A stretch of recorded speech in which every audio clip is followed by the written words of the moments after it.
Hi, my name is Debbie, and I am a nutrition and health education specialist with University of Missouri Extension. I'm here today to do a demonstration of a meal called Mexican vegetable and beef skillet meal, and my daughter Brooklyn is going to help me today.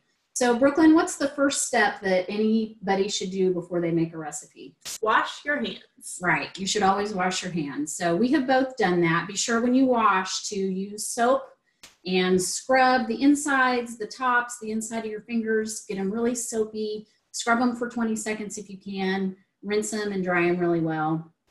Before you cook, you should also make sure your cooking surface is clean, and we've done that already today.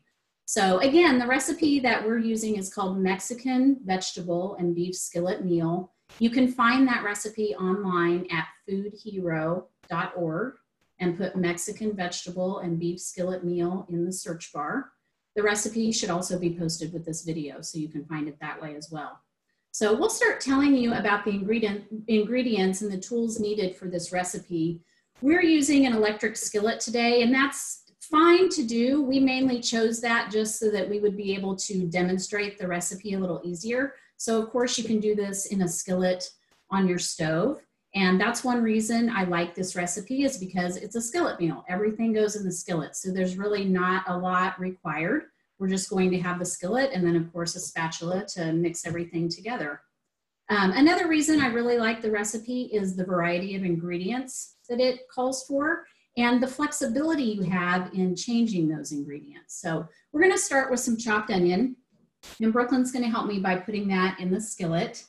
And so just chop up some onions. So again, a fresh vegetable. It's always really good to get fresh vegetables in your recipe because they give you a lot of good vitamins and minerals. And so we want to get fresh fruits and vegetables in our recipes whenever we can. You may not have known that onion actually has vitamin C. I wouldn't have known that until I researched it. So there are just a variety of good vitamins and minerals you get that we all need. So another thing that we did to adjust this recipe, it's actually called beef skillet meal, but we left out the ground beef. So we're actually using black beans for our protein source. Canned beans can be a really good source of protein. If you want to do a meatless Monday recipe, so maybe if you want to cut down on the amount of red meat you consume for your health, this would be a great way to do a meatless Monday. So some other advantages to canned beans, in addition to the fact that they are really a good protein source, is that they're easy to find. They store for a very long time. They're inexpensive. So you could also find any kind of bean that you like. The recipe actually calls for 1/2 pound of ground beef.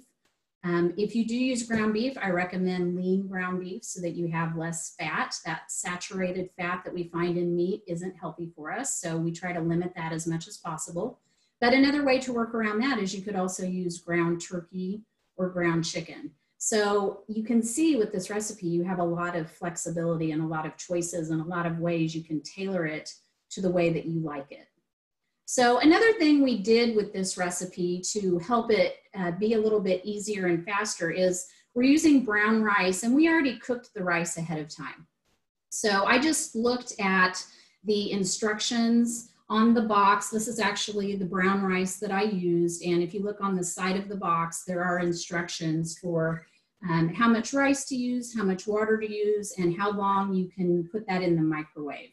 And I did that in the microwave just to save some time, because if you put the uncooked rice in the recipe, it takes it quite a while to cook that way. And brown rice actually takes longer to cook than white rice. And it could have taken maybe close to an hour to cook.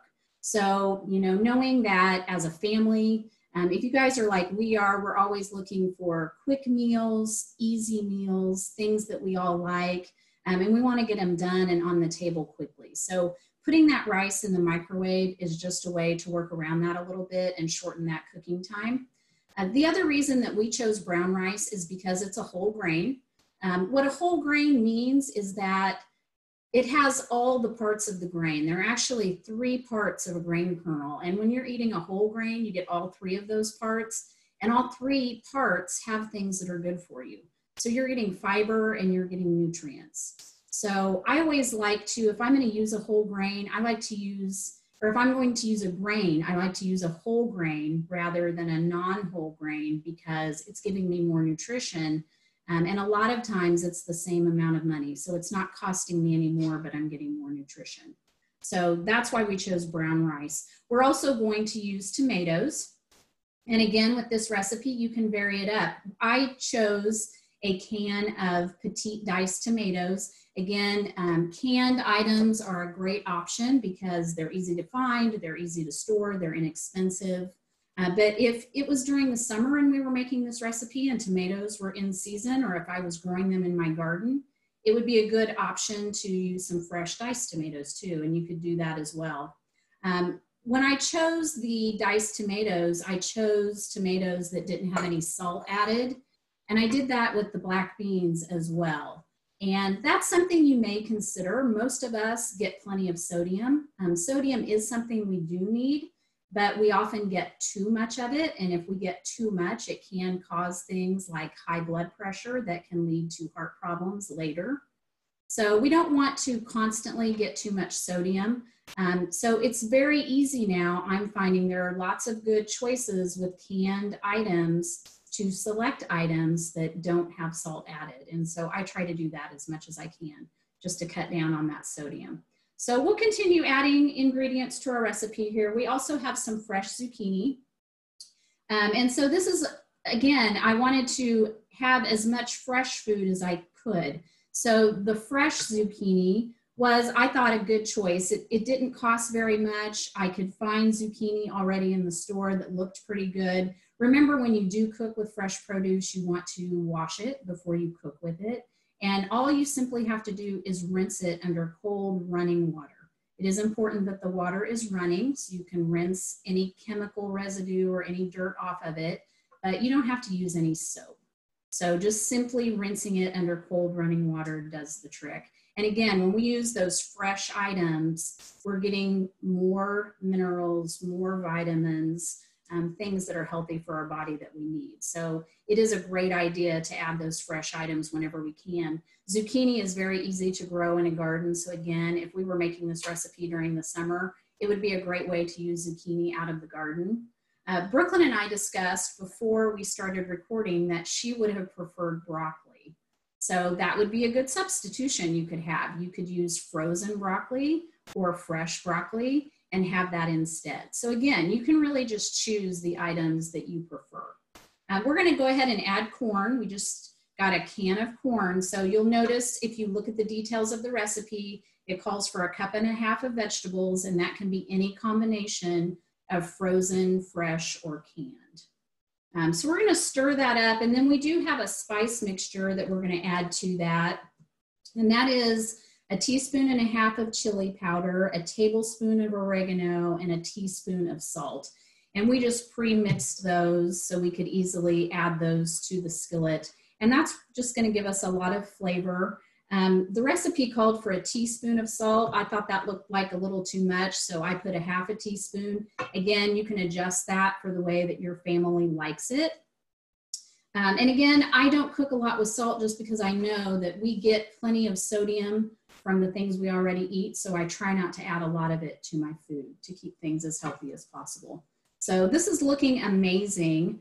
What we need to do is cook this. I didn't want to turn the skillet on because it's kind of noisy. So we're actually going to take a break. We're going to cook this up. We're going to add some cheese to the top, and then we'll be back to show you how that looks.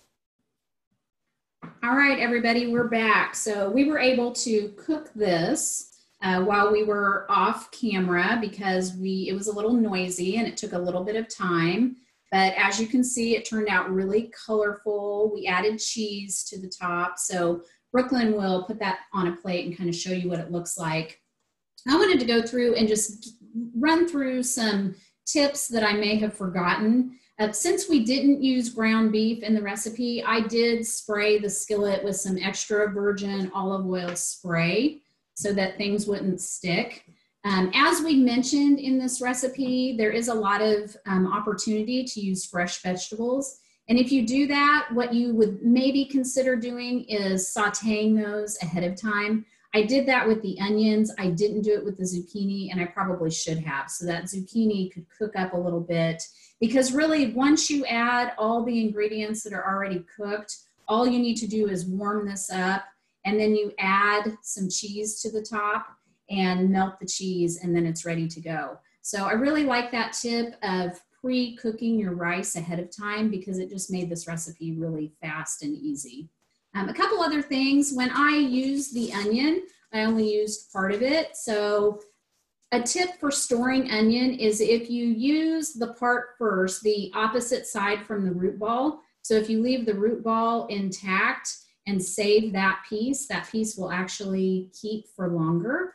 And then you can just put it in a plastic bag and put it in the refrigerator and use that onion another time. What Brooklyn and I really noticed about this recipe is how colorful it is. And that's a good thing with your food. You do want your food to be very colorful, and it indicates the variety of foods we used. We decided that we used 4 food groups. And tomatoes, which count as a fruit. If you count tomatoes as a fruit, as many people do, then technically we used all 5 food groups. But if you consider tomatoes a vegetable, we used vegetables, of course, with our corn, our zucchini, and our tomatoes. We have a protein source in there, which is our black beans, or you could choose meat. We have cheese, which is a dairy product and gives us good calcium for our bones. And we have the brown rice, which is a whole grain. So those whole grains give us a lot of nutrients and also give us energy. So this recipe has 4 to 5 food groups in it. And that's another good thing. Whenever you make a meal, try to get as many of the 5 food groups in that meal as possible, because then you know it's giving you good nutrition.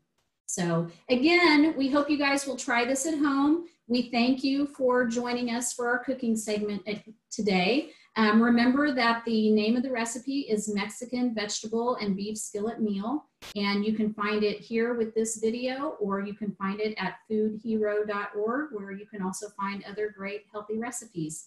Thank you.